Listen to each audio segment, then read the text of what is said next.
Hey friends, so I am just going to start basting this quilt. This is the underside, and this is, I guess either side could be the front because um, they both have patterns. This is a sweet story. You may have seen another video, I'll link it below, of that my grandma started making me a quilt before she passed away when I was 9 years old. And I never finished it because I felt so much pressure to do it right and was scared and I wasn't a good enough quilter, all these things. And eventually I gave it away because I just couldn't figure out how to do it. And I was asking my grandma for her support in this new Sew Com Shop endeavor. And when I went to go get some scrap material, this was there. And it's not the exact same one, but it's the exact same pattern. And someone had started it and not finished it. So it just felt like a really amazing sign. So this is that first layer, and then I've got some batting scraps that I sewed together. I also showed that, I think, in another video or maybe on Instagram. And then I've pieced together some more scraps here for the other side. I've pinned them together.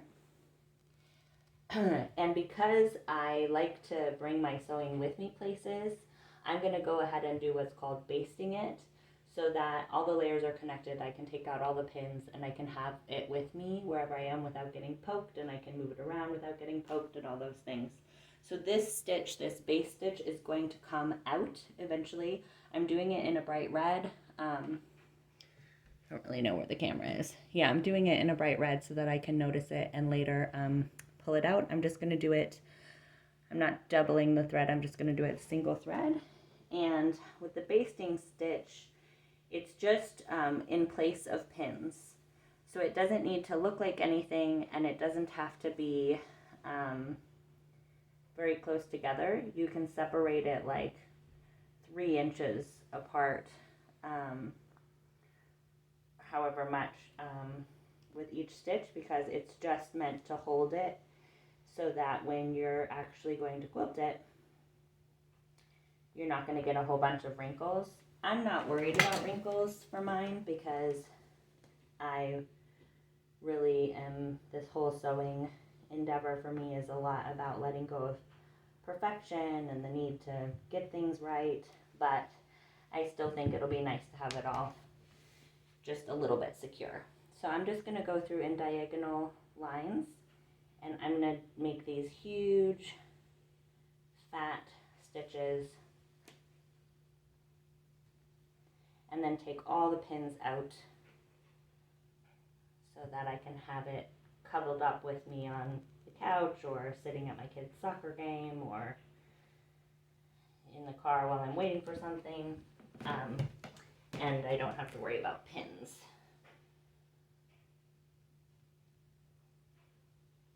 And again, this doesn't have to be in a straight line. I'm just going to kind of do it in diagonal lines because that feels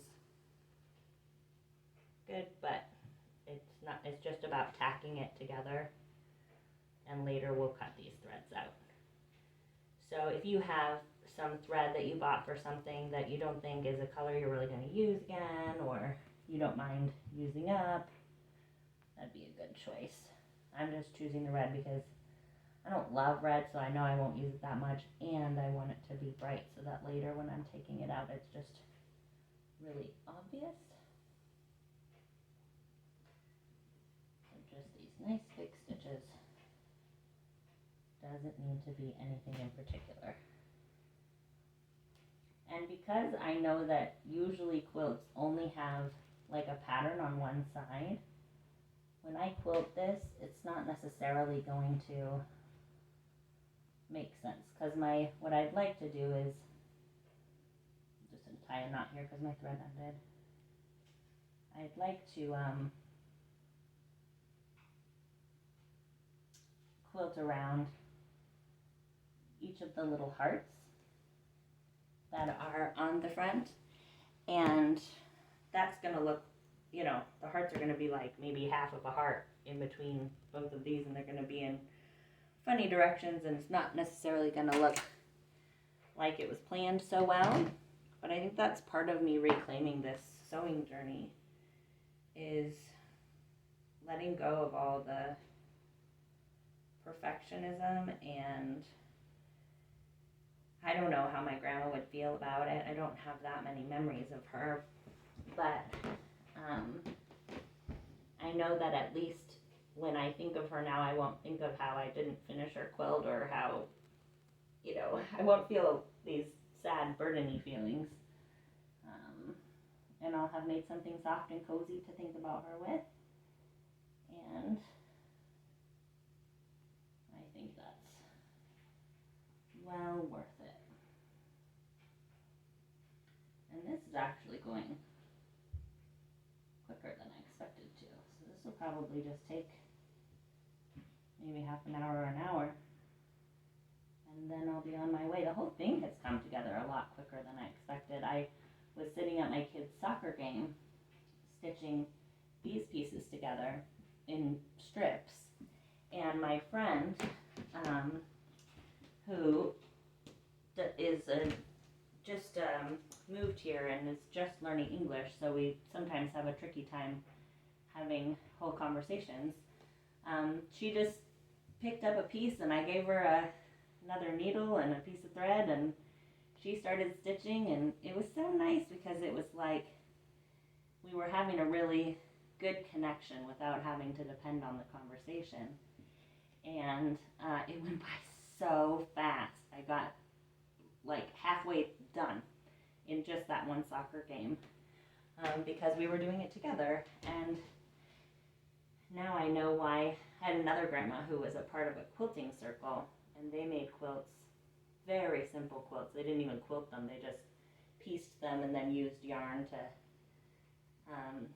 secure them. And they made them for shelter.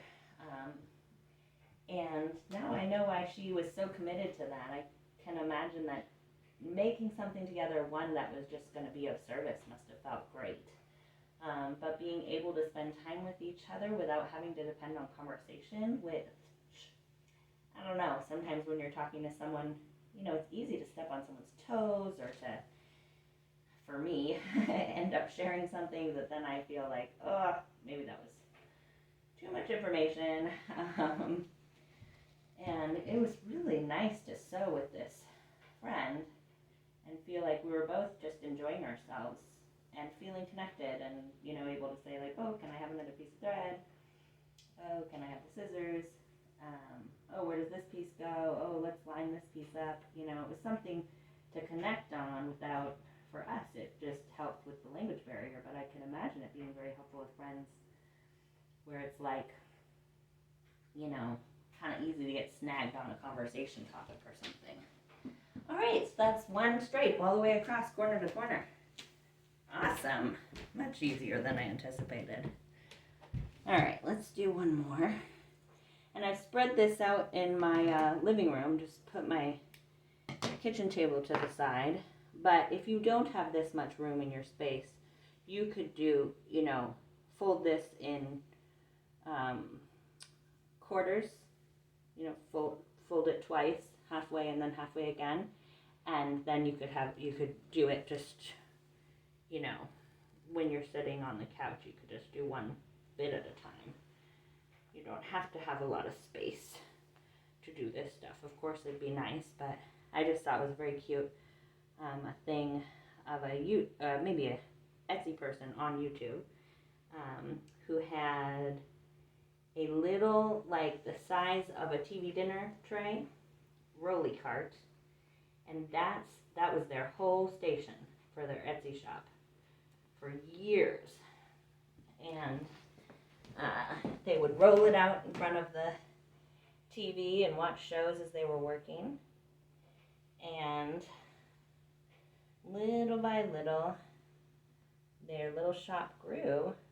And I think I can't remember exactly, but I think the video was something about now they have expanded to, I don't know, maybe it was that they moved, or that they got a finished basement or something. I don't know. But it's nice to think about how a lot of Etsy shop owners really did start doing something that made them happy. And then to see how people can connect through this stuff is so beautiful in a time where so many of us are disconnected for so many reasons. And hey, I got a notification from YouTube that there has been 1,000 views of my videos. I cannot believe it. That is just so wacky to think about 1,000 people sitting and maybe sewing with me or thinking about sewing. I just love that. If we all had a little bit more quiet peace, who knows?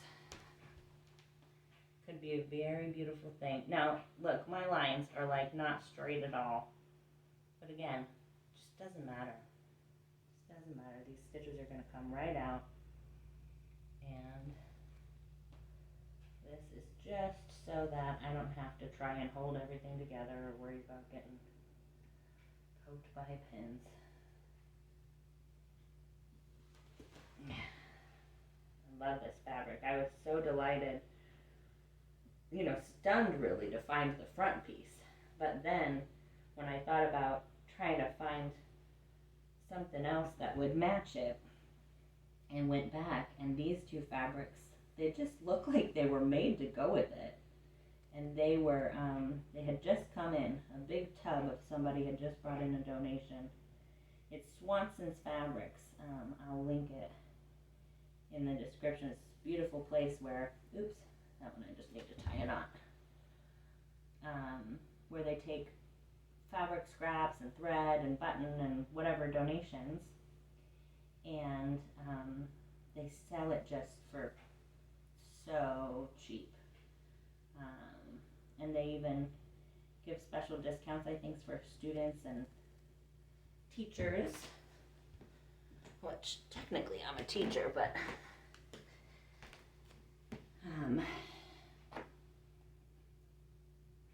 anyways, I just was thrilled to find this. And then there wasn't quite enough, and I had also gotten this big beautiful white sheet to use as the base fabric for my kits. And and so I thought, okay, I'll just fill in the gaps with the white. And I've always loved blue and white so much. I was actually really obsessed with Mother Teresa when I was little. It's kind of a quirk of a child. And I made myself a sari like theirs that was blue and white. I wanted so badly to be in the Sisters of Charity. Oh, funny life we live. So once I get going, the other thing that I didn't mention is that, usually from what I'm gleaning, I've just watched a few YouTube videos on how to make a quilt. Usually you put like a separate piece of fabric, apparently, for this binding on the edge. But I don't feel like trying to figure out another piece of fabric, so I'm just folding the front around to make an edge. And I think that's just fine. And the batting doesn't go all the way to the edge, but I also think that's just fine. Again, I just want to make this as simple as possible. And I don't know about you, but I mean, sometimes I like a big poofy quilt, but I also really like a very thin one. So I think this one's going to be a perfect super thin one. That can, when you want to feel wrapped up, but it's too hot to have like a big thick thing. So I think this will be perfect for that. Like there's actually a lot of batting missing there. I don't know, maybe I'll go in and put some batting there. But for now I'll just do this.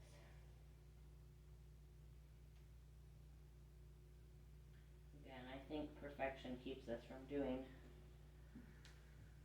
so much, and we would be much better off just getting things done. I like it, Ram Dass always says, get on with it. Get on with it. There is nothing so serious that we have to be so doggone worried all the time. Okay, I think I'll go back because it sort of got wide here. I think I'll go back in the middle here and put some in. Now, if you weren't on the floor here, you might have to pay a little bit of attention that you don't. I heard someone said if you were doing it on carpet, pay a little bit of attention that you don't, sew in your carpet. But because I'm on this wood floor, I can just tuck it in there.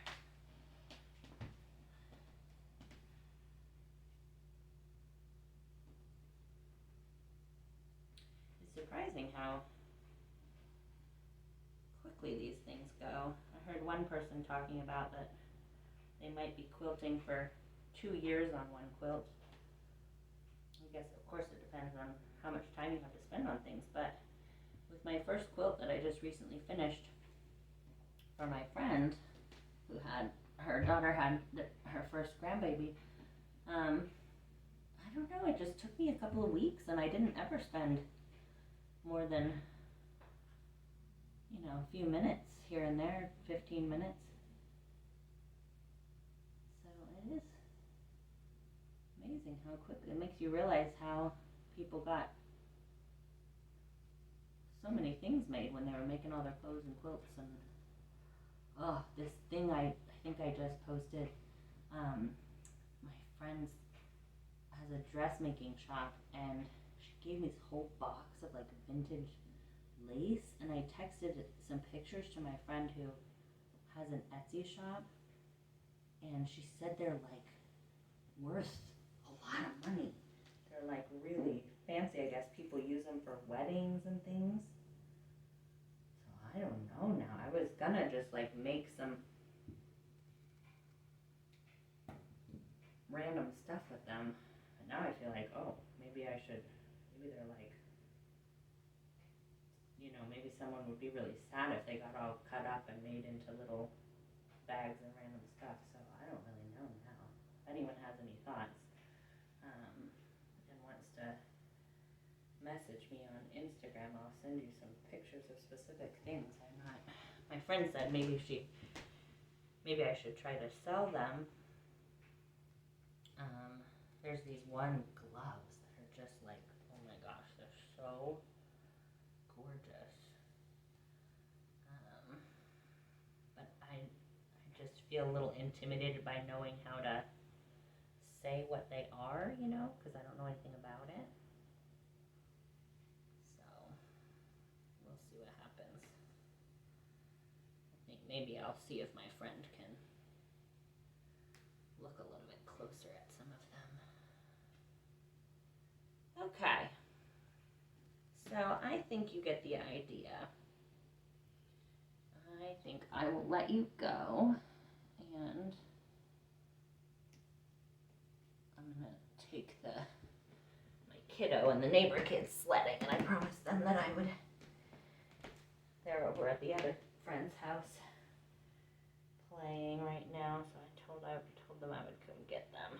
So I think I better finish up with this for now, but it's been easier than I thought. Really not that bad. So this should take maybe another half hour to finish the whole thing, and then I can start quilting. Unbelievable. It's so funny. I waited 35 years to quilt, wishing I could and thinking, I don't know how, and I need to take all these classes, and apparently not. Oh my goodness. All right, my dears. I hope you take such good care of yourself and do something that you think you can't do, and let it be imperfect, and see if it brings you a little bit of peace and a little bit of joy. Sending you all so much love.